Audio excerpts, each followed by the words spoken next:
Hey, I'm Zoe. And I'm Fox. And today we were going to review The Blob from 1988, but you know what? We did you one better.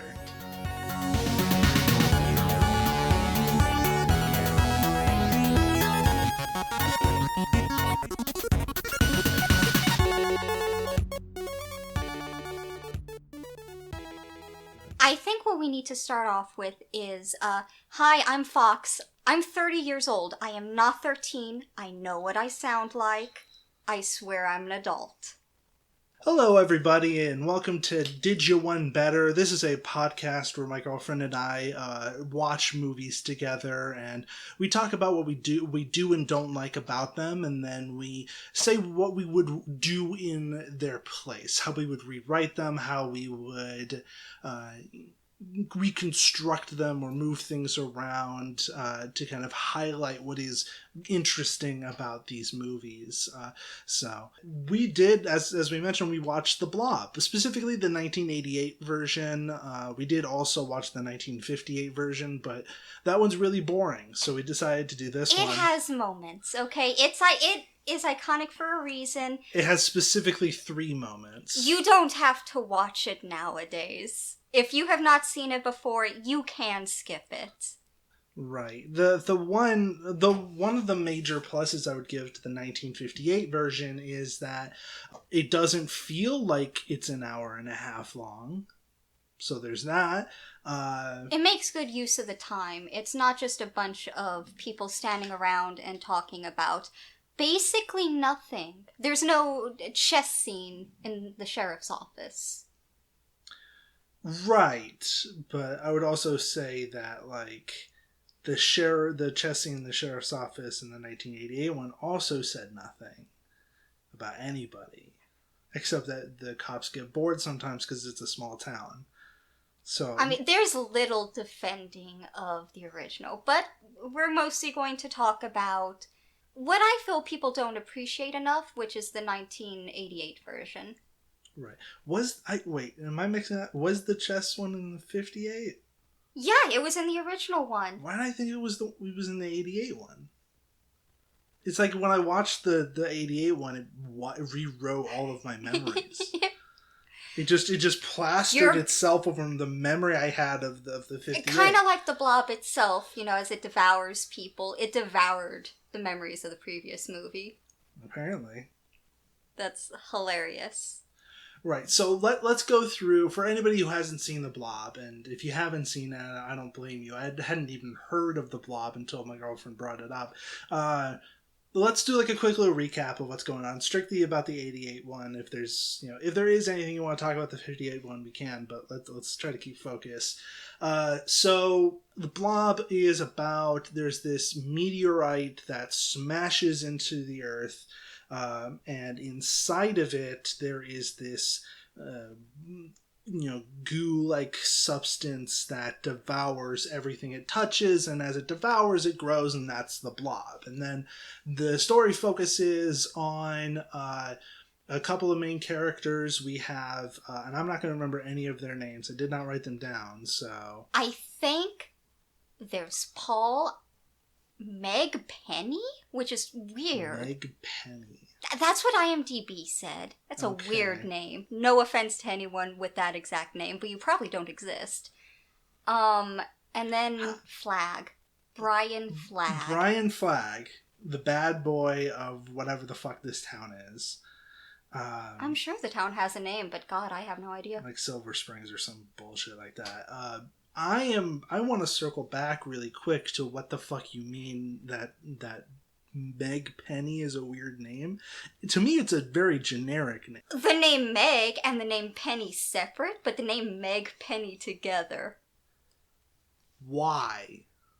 Why are those combined? God, I don't know. No. Why is that weird? Because it's not a combination that I've ever seen. But it's not like a combination that's unthinkable, right? I could see somebody named Meg Penny. But it doesn't have flow. When you say the words Meg Penny, that doesn't come out of the mouth happily. This may just be me. That's fine. I don't. You just don't want to think about it, because I am right. It's a very strange name. I don't want to think about it because you're making my head hurt. That's fair. All right. So there's a couple main characters. There's Bobby Flagg, who is the bad boy. Brian Flagg. Sorry, Brian Flagg, who's the bad boy. He has a shitty bike that breaks immediately. He does fix it, but it does break immediately, and then it breaks again later. And then he doesn't fix it then. And then there's the cheerleader, Meg Penny. Meg Penny. Who is a cheerleader and she's a good girl, whatever. And then there's a football player who I thought was going to be the protagonist. What was his name? I want to say his name is Paul. It might have been Paul. I am going to look up IMDb real quick. It threw me off because I only remember the names from the original. Which are different from the guy is named Steve. The girl is Jane. Positive about that. Yeah, that's him, Paul Taylor. Paul Taylor. Yes. Yes. Paul Taylor. Reverend Meeker. Oh, we're going to have a lot to talk about him. That's later, though. Okay, so I thought that Paul Taylor was going to be the protagonist of this movie. The cinematography kind of frames him to be the protagonist. It's very classic stuff, and there's like a moment right at the beginning where he's caught eyes with Meg Penny, and then somebody was like, "Oh, why haven't you asked her out yet?" It's like, "I'm just waiting for my shot." And that's a moment that we will circle back when it comes to the rewrites, because I thought they were going to do something with that, and they almost did. But yeah, the football player, he does ask the cheerleader out, I think later that scene, and then they go on a date. They're on the way to the date, and then there's a scene in between there where he goes to the shop to buy condoms for the date, and then he runs into a shopkeeper and a truly, truly creepy priest who, when I immediately saw him, I'm like, oh yeah, he's a rapist. He rapes people. It was, my God, that cinematography, that shot where he just appears like a horror movie villain in the mirror behind the guy. Yeah, it's bad. He's like framed to be creepy, but I think he's not framed to be creepy enough. He is a little creepy, and then you immediately forget about him because, fun fact, even though his entire character is a setup to a sequel that never came, we both forgot that he existed, specifically by mixing him up with a different character who is the shopkeeper in the same scene. We thought that even though we saw them, like we thought whenever we saw the priest, we thought it was the shopkeeper. Whenever we saw the shopkeeper, we thought it was the shopkeeper. They're two middle-aged men who wear glasses, both have dark hair. Same person in my mind, okay? Very similar body types, very similar hairstyles. The only main difference is that one of them wears the priest outfit the entire movie. That's the only way. And like even then I was like weird because it was like I was confused when I saw him. I was like, why is he still wearing the priest outfit? Because I thought he wasn't earlier, because we saw a scene with the shopkeeper at home and I thought he was the priest. They do not do a good job of delineating these two characters, and the priest doesn't really do much of anything anyways. Here's a question. Are priests, do they have, like, families? Do they get married? Yes. Okay, well. I think so. Let me look that up. Okay, so it seems like if they are married before they become an official priest, which is like, there's like a specific step you get to, then they can keep their marriage. But when they become a priest, they cannot marry from then on. Okay. So if something happens, if like the wife dies, I don't think the priest will get a divorce, because that's also like a weird thing. In most things. But if like the wife dies, he would not marry again. Okay. Football player Paul Taylor and Meg Penny are going on their date in the car, and then they are going to wherever. I don't think they really properly say. It's not important. And in the middle of the drive, they almost run over an old homeless guy this old homeless guy was the first to interact with the Blob and currently has it wrapped all over his hand. They drive him to the hospital. I will say, for the record, they do hit him with that car. That's right, they do fully hit him with the car this time. In the first one, they don't. In the first one, Steve managed, not to hit him. In this one, that poor fucking man just got ran over. Oh yeah, full ran over, like toppled over the front of the car. Yeah. Brian Flagg was hanging out with the old guy. He was helping him. Because he saw the old guy after he got his hand blobbed, so he was trying to get him over to someplace, and then that's when the car accident happened, and they get him over to the hospital. The movie spends a weirdly long amount of time focusing on how hospitals suck ass. Yeah, it is a long time. It's funny. Right, but it's it's not just the one mention. It's not like the initial thing of they go up to the nurse or the guy who's clearly in a lot of pain and dealing with something urgent, and they go up to the nurse and they're like, hey, we need help, and the nurse is wait please, and then there's a full minute of nothing as she's just signing a paper slowly. She's like, what do you want? Well, and this is something that the movie does throughout, where it says, anyone with power sucks. And I respect that. I do respect that. I think that, okay, yeah, that's true, because the one guy who was good with power dies.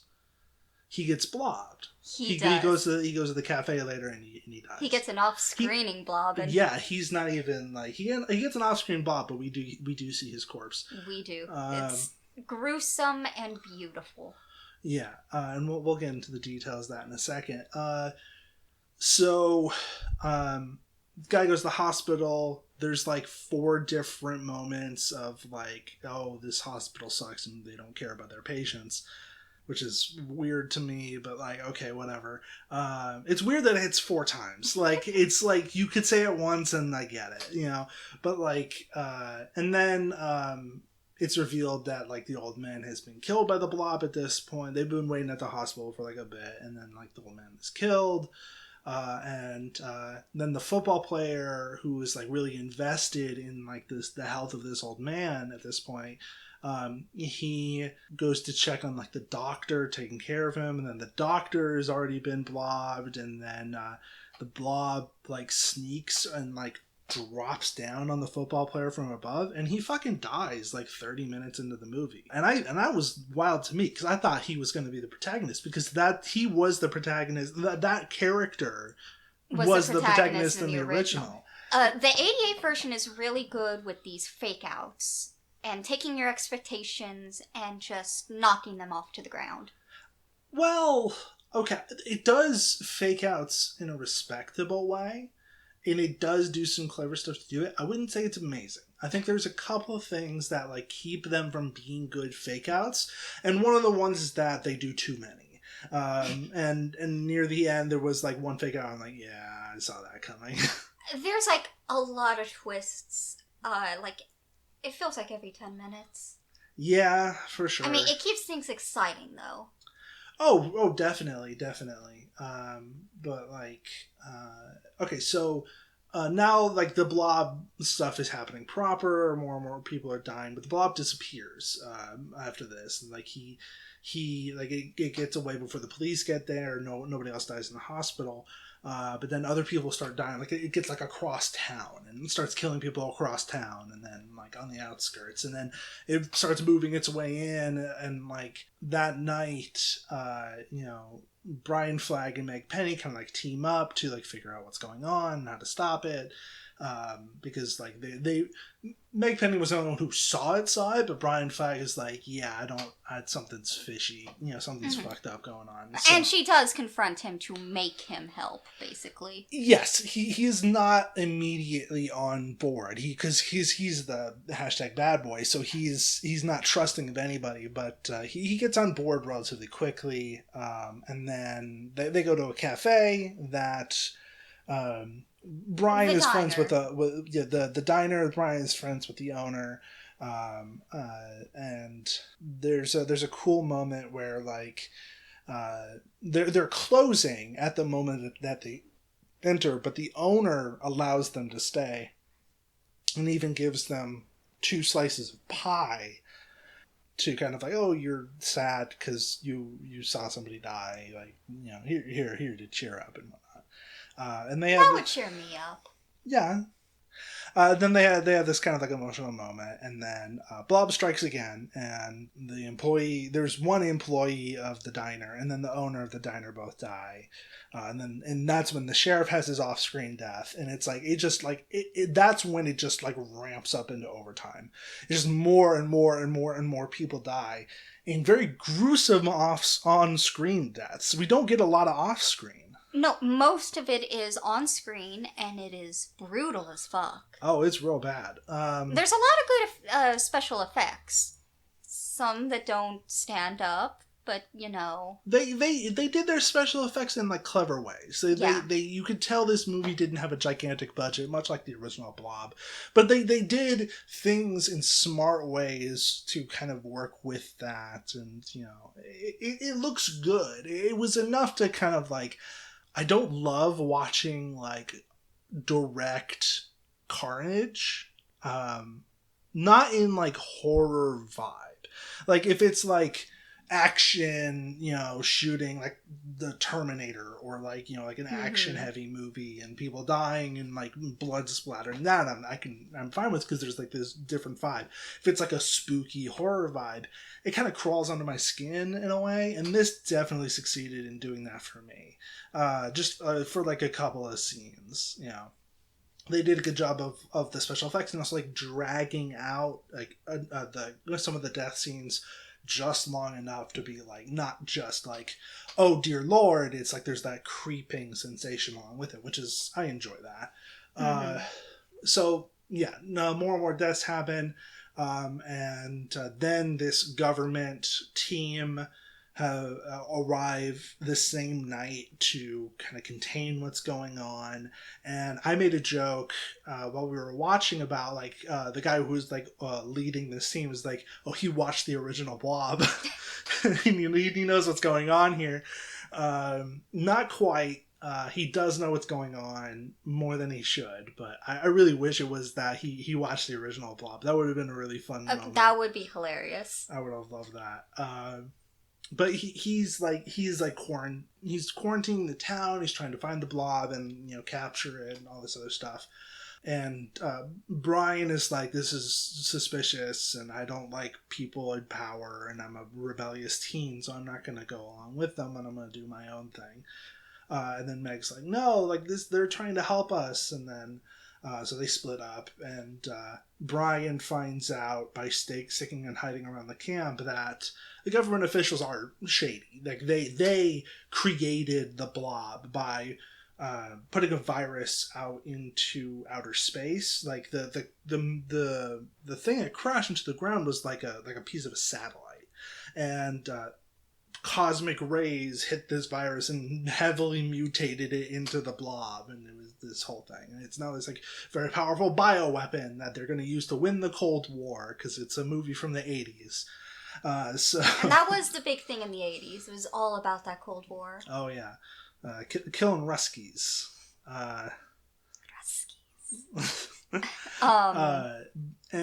But like the framing of that even was something I appreciated was like them talking about the Cold War is like, oh, these guys, like them bringing up the Cold War was like framed in the way of like, that's how you know these guys are fuckers, you know. And so I appreciated that as well, which is cool. Then more Blob deaths happen.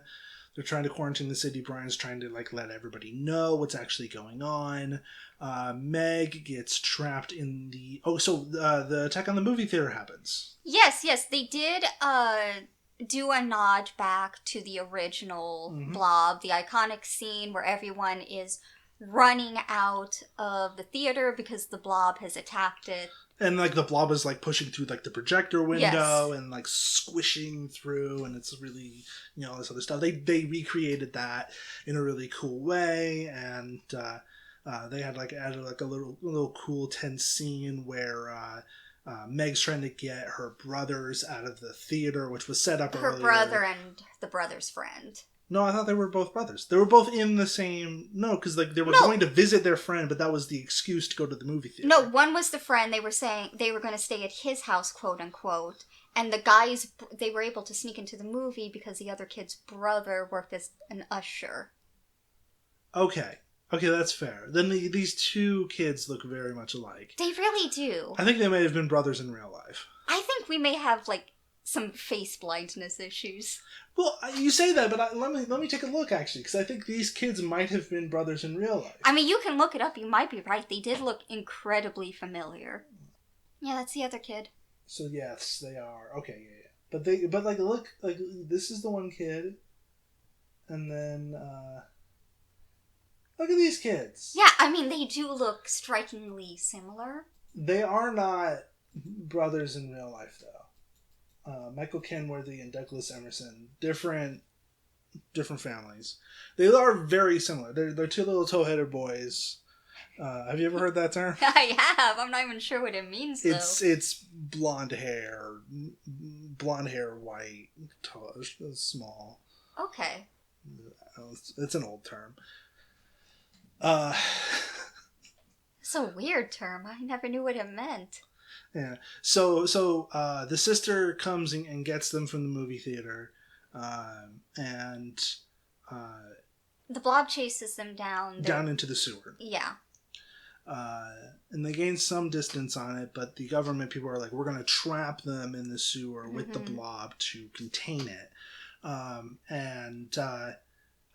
Brian goes into the sewer to rescue them. But it's too late for one of the kids. One of the kids do die, which was a very gruesome decision. I did not expect them to go that far. One of the kids just straight up gets murked by the Blob. I knew he was going to die, and it was still, shocking. Right. Especially just when he, half dissolved, jumps out of the water. Oh, yeah. That's... All of the death scenes are very gruesome, but especially when it's a kid, that's another step. And it's I expected Meg to die before the kids did. Because they're kids, you know? Mm-hmm.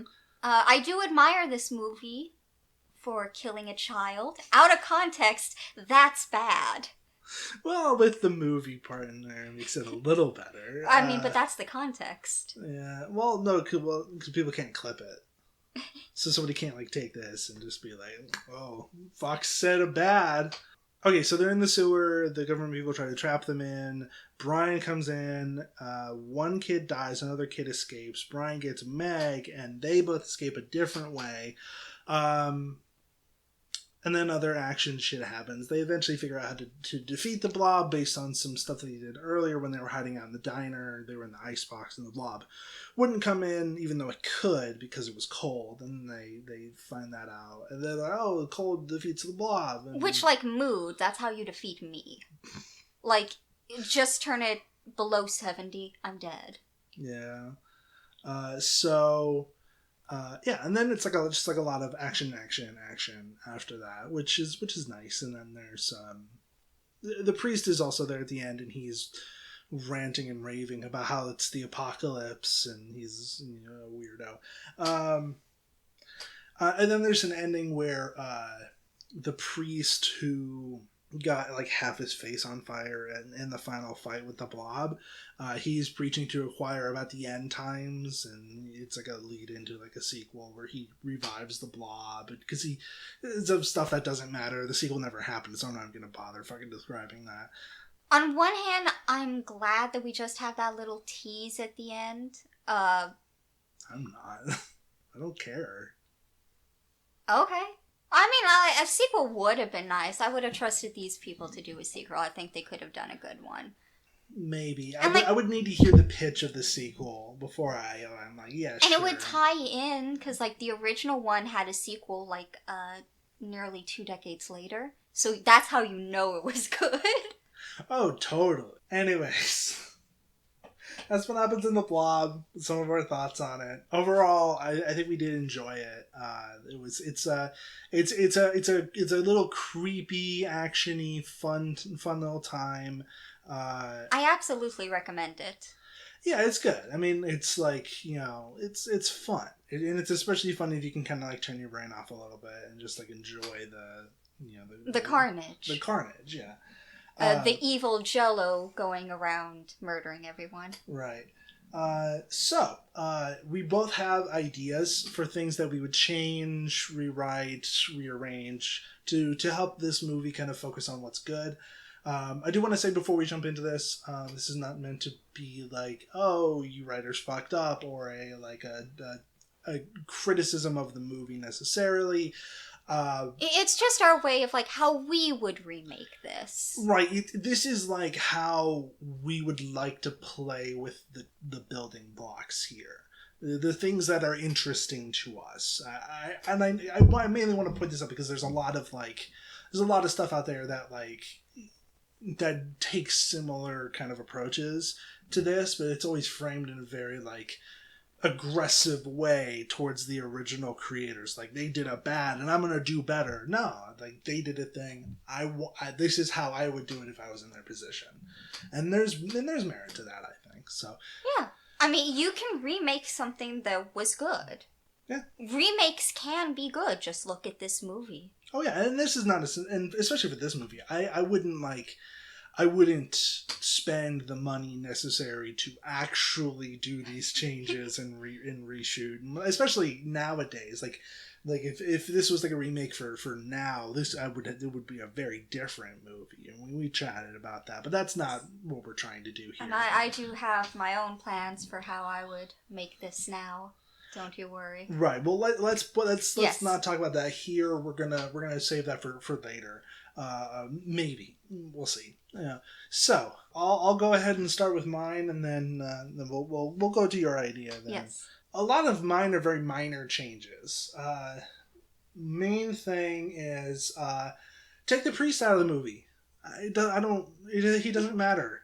The sequel never happened. So, and I know like you maybe want to do it. If you're not, I don't think the priest has an interesting role in the movie anyways, even taking out that last scene. I don't think he's interesting, and I know that because we all both directly confused him with a different character, which means he's not interesting. Like, he can't be. That is fair. So, take him out. If you're not going to take him out, really amp up his creepy shit. Like, I want fucking, like, I want actual like a scene where it's like not fully stated, but like yes, he did some fucked up shit. Like he has done bad stuff. Set up that he is a major fucking creep, which also explains some of the actions that he does take in the movie about him like finding a diner that has been utterly destroyed and then deciding to pick up some weird looking crystals that he finds on the floor. Okay, to be fair, I would do something like that, and I'm not a creep.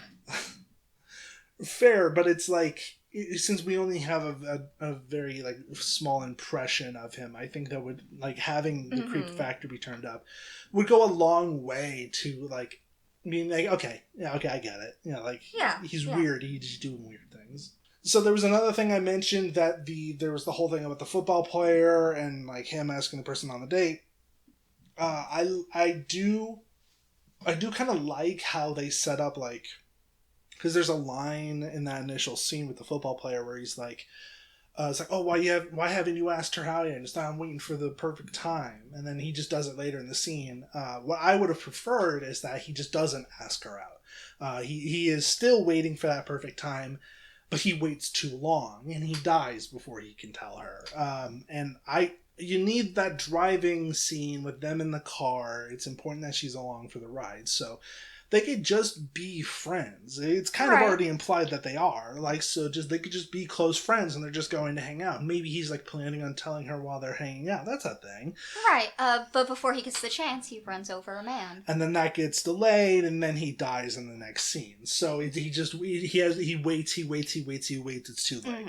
And I think that would have had some like really cool kind of like narrative poetry to kind of bookend his character, his short-lived character.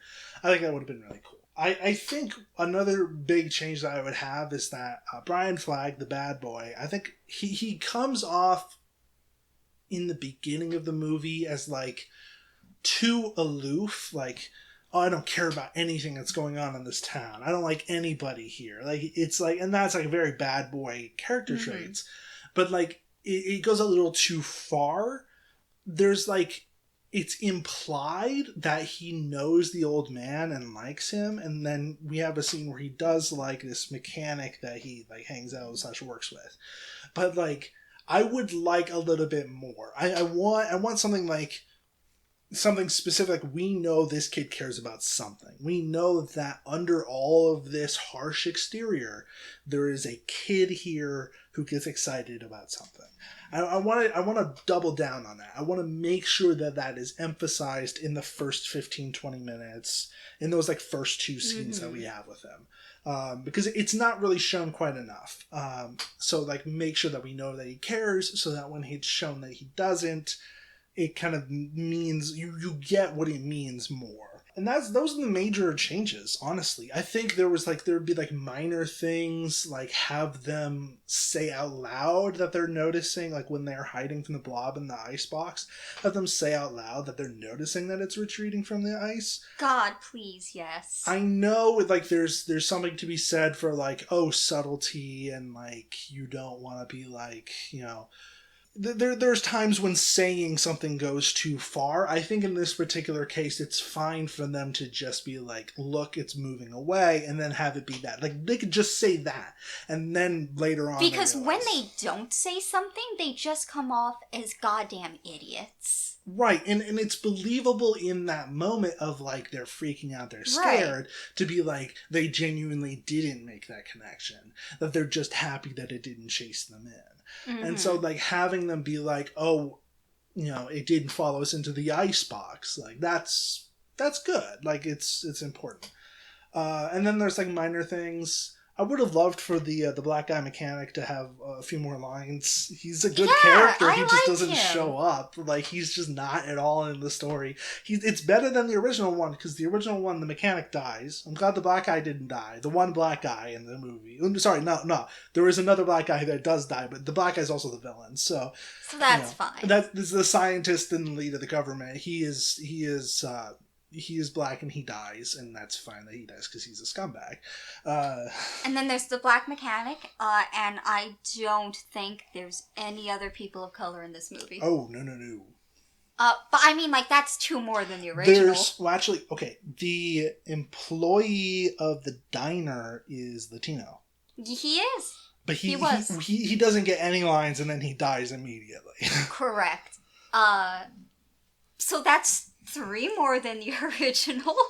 That is very true. For what that's worth. That's very true. And one of them survives, so that's something. Yeah. I guess. You know. But that's really it. I wouldn't actually change a huge amount. I just would like, there's just like a couple of things that I would just like, I would want to hammer home some of the things it sets up. And for the most part, it is good about doing that. But there's a couple of things that I just would have loved to really hit a little bit harder. And then you just have fun, and you just you see the cool connections, and you watch the fun carnage, and that's it. So what's your idea? Okay, strap in, because here's how I would remake all of this. I have very detailed notes that need to go vertical. There we go. Alright, so for my idea, our opening credits are going to take place in space. We're going to see astronauts fiddling with some super bacteria or something like that. So you're not even going for the idea of like, oh, this could just be like an alien. No. Hold on. I'm combining the two, because all of a sudden a meteor is going to crash right through it, and the bacteria is going to seep into the meteor that's still going. So it's going to merge with the blob. Okay. Interesting. Because, I mean, this is based off a cheesy 50s B-movie. I'm going to lean into that and have me some fun. And that, it combines a little bit from movie 1 and movie 2. Okay, and then, once the credits, finishing off, we go down to the little town.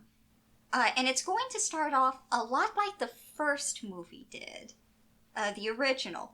You know, two teens in a forest, and, you know, as the audience, we're about to think, oh, they're going to get frisky. But no, what these two kids are doing is they're trans, and they're both, like, swapping clothes. Yes, I mean, it's a good idea. I just, like, it's a path I didn't expect you to go down. No, absolutely no one expects it. That's hilarious, me saying that, because I am trans. Like, yeah, it's a whole fucking deal. Right, and I'm non-binary, and I will get my grubby little queer hands on any piece of media I can. I guess I was always just thinking about, like, oh, what if, like, I was always thinking about this in terms of, like, I would have to work with, like a producer. No, I'm having fucking fun with it. Fair enough.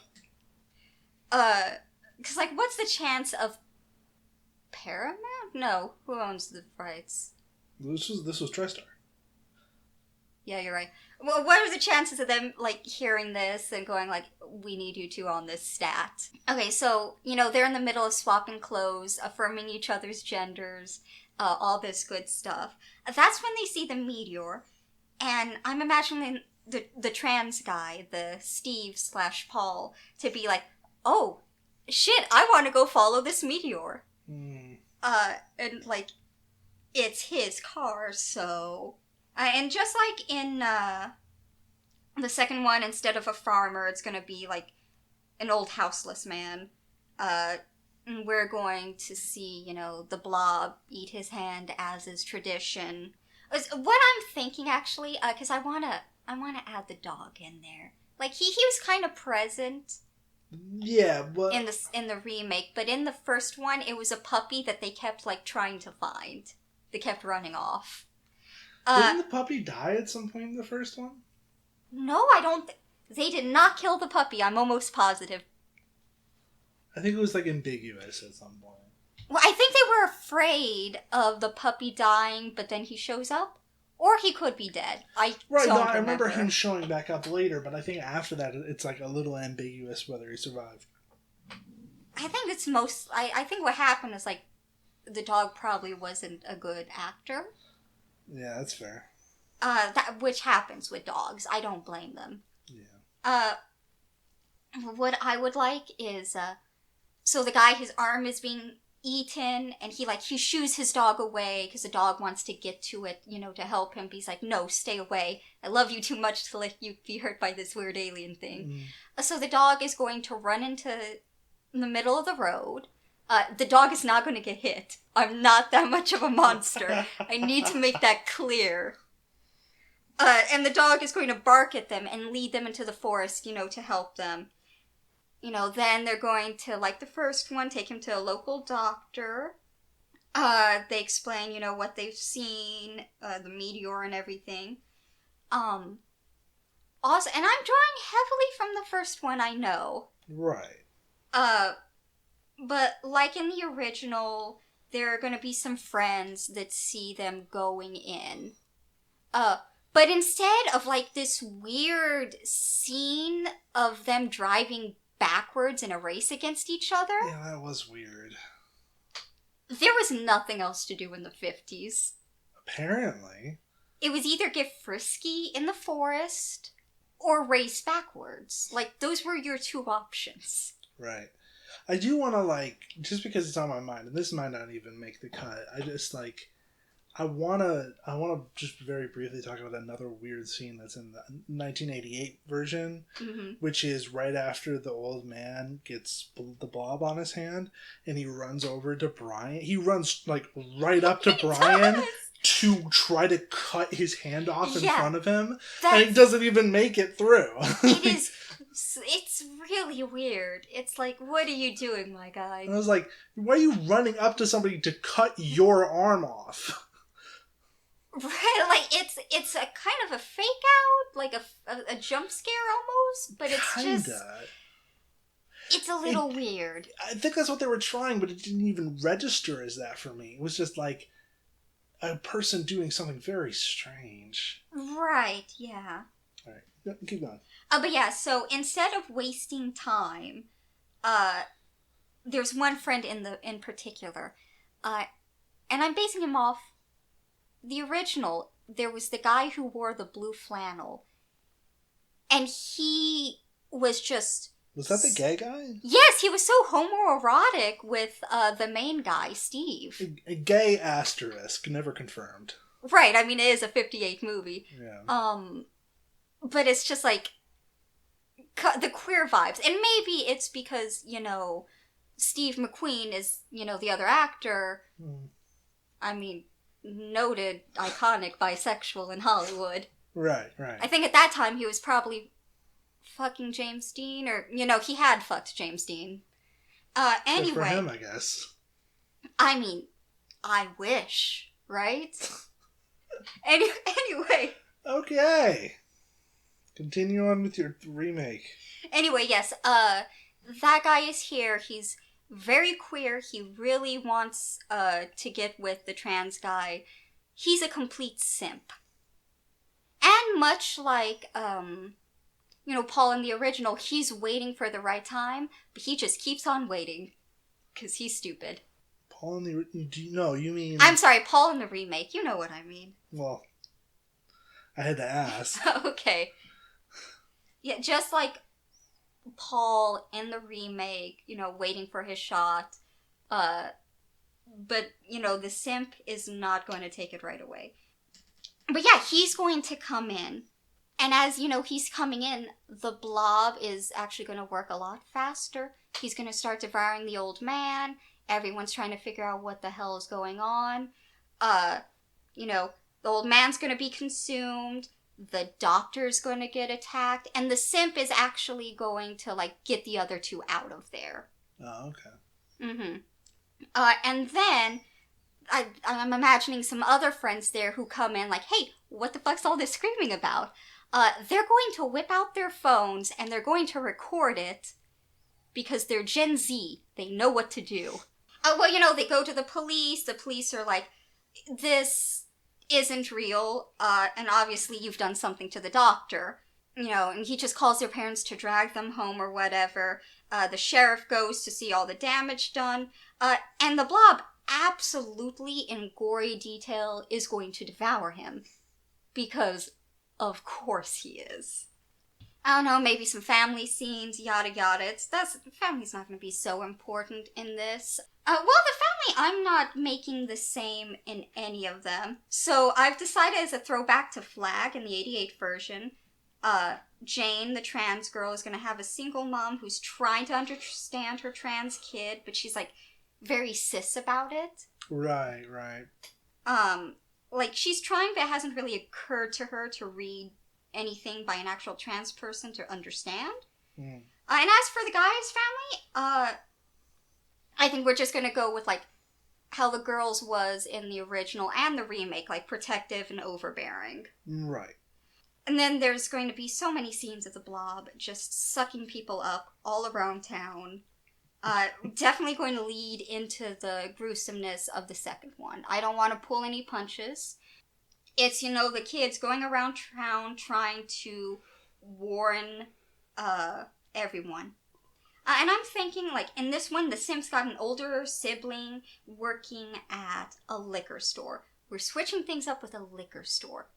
Because, they have to keep their booze cold. Okay. And that's where this icebox is going to be. And, like you said, what you would change, they will have a moment oh, I think it's the cold. However, what I want... Because, I imagine the trans guy just being really stupid, like me. And he's going to think, booze kills it. And the simp is going to... both of them are going to be you're so dumb but pretty. That's what I'm imagining here. Anyway, yeah, it's just from there on a race to stop the Blob, to find something cold enough. Of course, an iconic movie theater scene, you cannot leave that out. Maybe as a throwback to Beware the Blob, the 70s sequel, it can also attack a bowling alley. Because it did that. Kind of cool. The effects were not good in that one. We didn't watch that one. I have no idea what goes on in Beware the Blob. I vaguely know, and I saw that clip. I'm imagining our heroes are getting trapped inside of the theater. Like maybe just the simp manages to get out and is getting help. The police, mostly eaten by this point, and those that haven't are just useless. But you know who's not useless? Firefighters. Most firefighters. Let me be clear about that. Generally. Not to get political. But you know, they have fire extinguishers on all of their trucks. Right, but that's probably like, not the... No, that's not, like, the thing that stops the blob, but that is, you know, to help. Right. So, you know, final battle, town is in disarray. Disarray? Disarray. Oh, boy. So it's the final battle. The town is in disarray. Simps, you know, trying to save the protagonist. Everyone is going to get a cool as hell action moment. I think that's important. Because in the 88 version, Meg Penny had a cool moment. Almost had a cool moment. But then it was ruined because they're like, yeah, she's just going to get her foot stuck on this truck and not be able to get down until the guy is able to pull her down. Yeah. Where it's just like, fuck you. It's She's stupid. a cheerleader. Do you know how fucking athletic and flexible cheerleaders are? She can fucking free her foot. Fuck you. Yeah, it's a stupid moment. And as a nod to their 87 remake, I want our guy protagonist, the trans man, the Blob is going to try to deflower him. Start the entire sentence over. The Blob is going to try to devour him. But, you know, he latches onto the arm, but, you know, somehow he just, like, manages to cut off his arm and save himself. It's going to be gruesome. We're doing very gruesome things here. It's going to be traumatic, but, like, it's kind of a nod, because, like, the arm came off when he was being devoured in the remake. So that's where that comes from. Yeah, I get what you're talking about. Because, like, in the remake, for people who haven't seen it, Meg finds the football player under the blob, and is, like, trying to pull him out. His, like, arm sticking through. She tries to pull it out, and then it's, like, it's just, like, the stump of his arm. It's not, the rest of it is already been consumed. Incredibly disgusting. Great scene. And I'm just gonna do a reverse of that, sort of. Alright, then. There you go.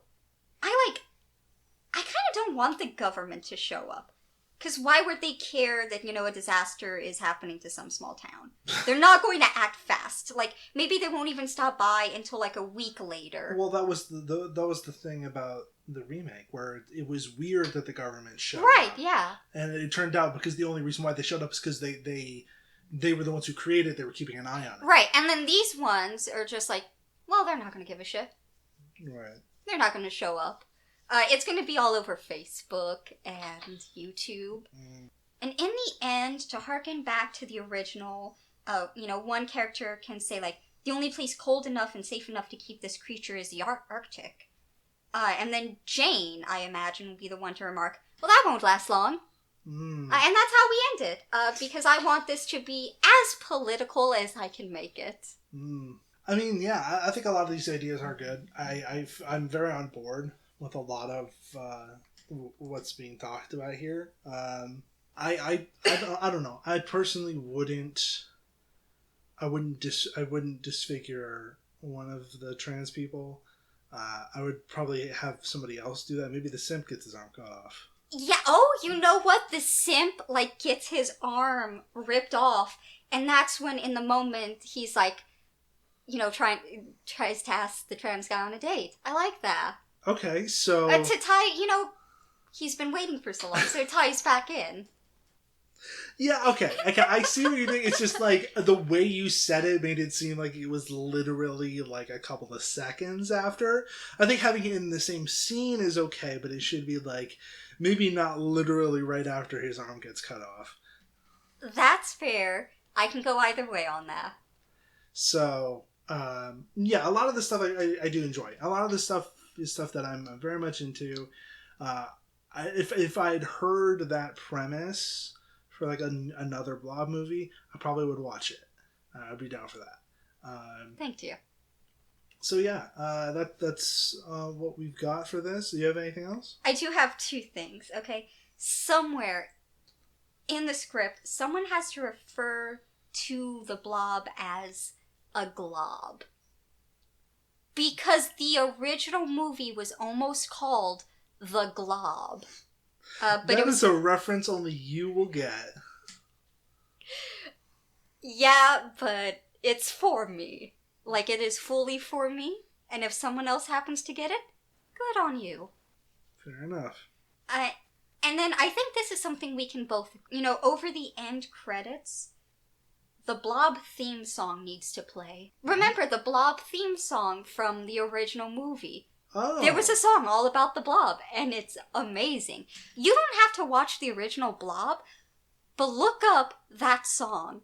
Yeah, because it slaps. Weird. It's a weird song. It's not at all the vibe for that movie. No, it's not the vibe. It's weird as hell, and it slaps, and I love it. And it's going to be played over the end credits.